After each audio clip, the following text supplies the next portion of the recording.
안녕하세요. 헤드헌터 이직현입니다. 경력직 면접에서 자주 등장하는 질문 중에 하나가 이제 협업에 관련된 질문입니다.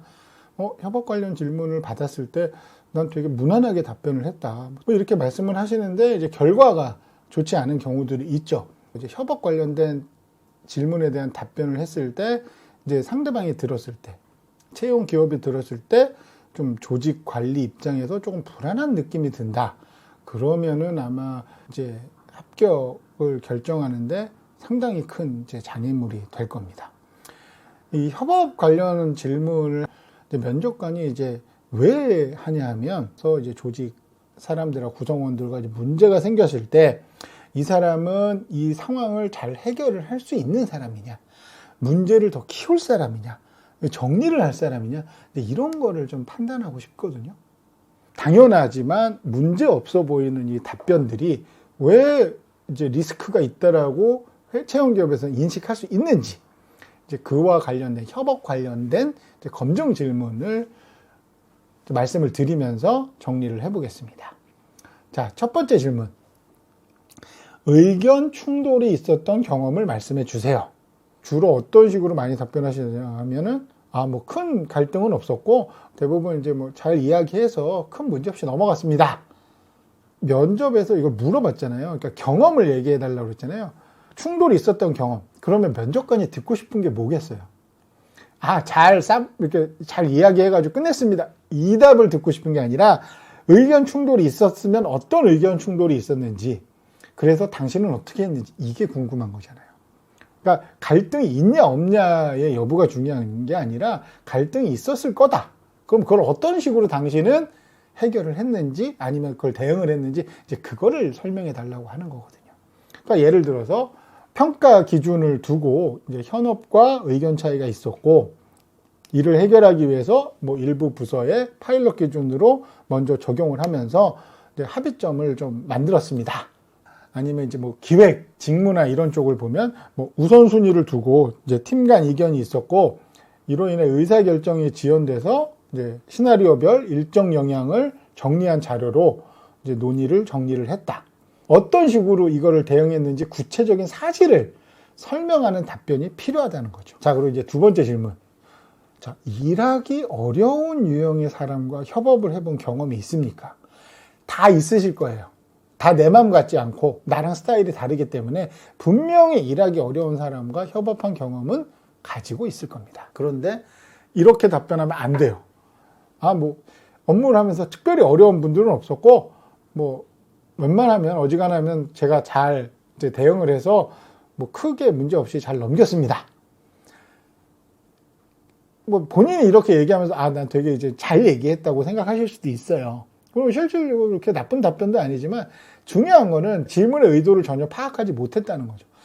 왜냐면 이렇게 얘기를 하면 자칫 잘못하면 면접관 입장에서 어떤 식으로 생각하냐면, 이 사람은 분명히 갈등이 생기고 일하기 어려운 사람들하고 협업을 해야 될 상황이 있을 텐데 그때마다 그냥 유야무야 대충 맞춰주고 넘어가는 거 아니야? 문제를 좀 키우는 사람이지 않을까?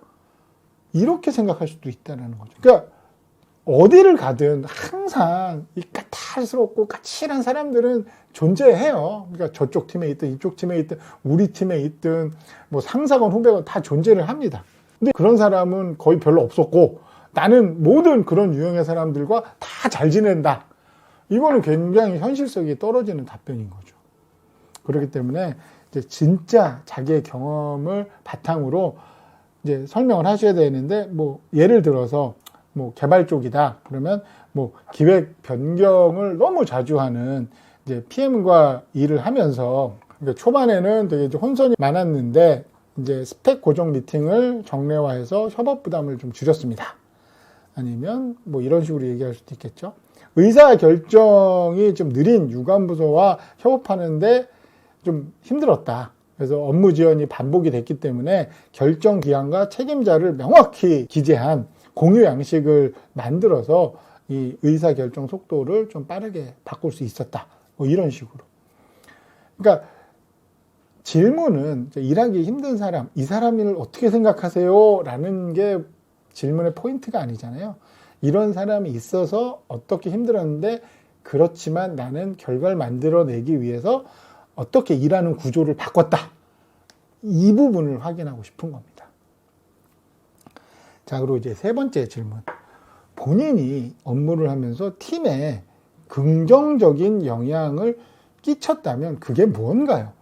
이때 중요한 점은 두루뭉실하게 설명을 하시면 안 되는 겁니다. 저는 이제 맡은 업무를 성실히 담당했고 팀 분위기를 해치지 않기 위해 노력했습니다. 이것도 마찬가지로 협업을 할 때, 그러니까 팀에 끼친 긍정적인 영향이라는 건 협업을 잘하게 분위기를 만들었다, 구조를 만들었다, 이거잖아요.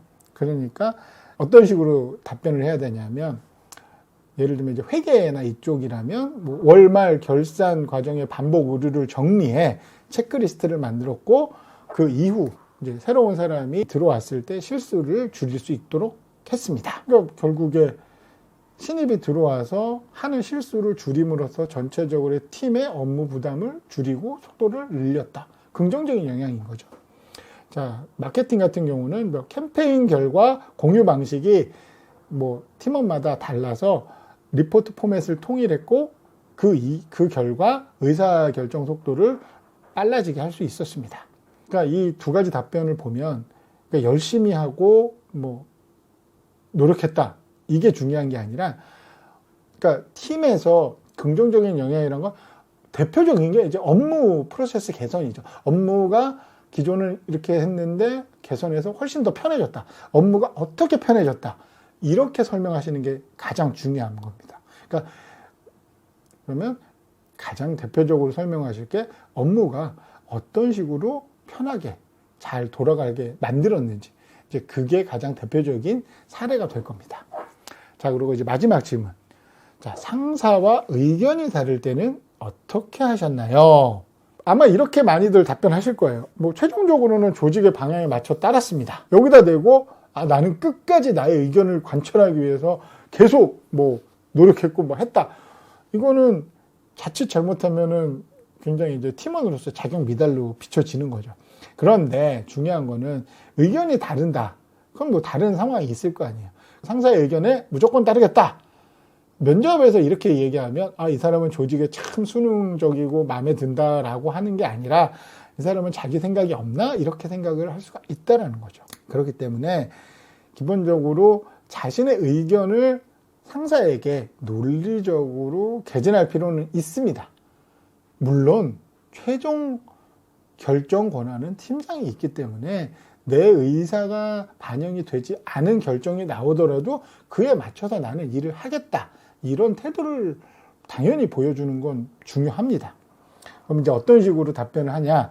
뭐 라인 증설 일정에 대해 의견 차이가 있었고, 그래서 이제 팀장님에게 파일럿 데이터를 근거로 이 일정을 너무 지나치게 앞당기면 이러이러한 리스크가 있다라고 이제 설명을 드리고 뭐 의사결정을 기다렸습니다.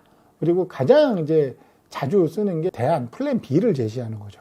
일정 단축 요구가 있었지만 품질 리스크를 수치로 정리해서 사람들에게 공유했고, 이제 최종 결정은 존중하되 그 결정에 맞는 이제 대안 시나리오를 함께 제시를 했습니다.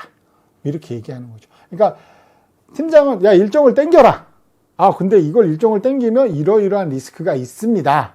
그래서 가능하면 그 일정보다는 조금 더 뒤로 미루는 게 좋을 것 같습니다. 안 돼. 뭐 이거는 위에서 내려온 거기 때문에 무조건 이 일정에 맞춰야 돼. 거기다 대고 또 싸울 수는 없잖아요. 오케이, 알겠습니다. 그럼 그 일정으로 하는데 그 일정으로 하게 될 시에 이러이러한 문제가 생길 수가 있고, 그러면 우리는 이런 식으로 움직이는 게 좋겠습니다. 이런 태도와 답변 능력을 보고 싶은 겁니다. 결국에는. 그러니까 단순히 따랐다, 팀장의 결정에 따랐다, 그거를 강조하는 게 아니라 나는 팀장이 그런 결정을 내리는데 어떤 역할을 했다. 이게 중요한 거죠. 협업 관련된 질문에서 이 면접관이 지원자에 대해서 파악하고 싶은 건 이 사람의 성격이 어떻고, 뭐 인성이 어떻고, 사람 인간관계가 어떻고, 이걸 알아보고 싶은 게 아니거든요. 이 사람은 갈등을 숨기냐, 문제를 미루냐, 아니면 이거를 해결하기 위해서 프로세스를 개선할 수 있는 사람이냐. 이거를 판단하는 시간이라는 거죠. 그렇기 때문에 대부분 이제 좀 굉장히 무난하게 좀 잘 이야기했다. 근데 결과가 좋지 않았다. 아마 면접관이 판단을 했을 때는 이 사람은 적극적으로 협업을 좀 이끌어 나가는 사람은 아니겠구나 라는 판단이 들을 수도 있다라는 거죠. 그러니까 잘 그 부분을 기억을 하셔야 됩니다. 협업을 잘하는 사람은 나는 협업을 잘한다. 내가 성격이 좋아서 잘하는 게 아니에요. 협업을 할 수 있는 구조를 잘 만들고 그에 맞는 역할을 정확하게 할 수 있는 사람들이 협업을 잘하는 사람입니다. 제 이야기가 도움이 되셨다면 좋아요와 구독 부탁드리겠습니다.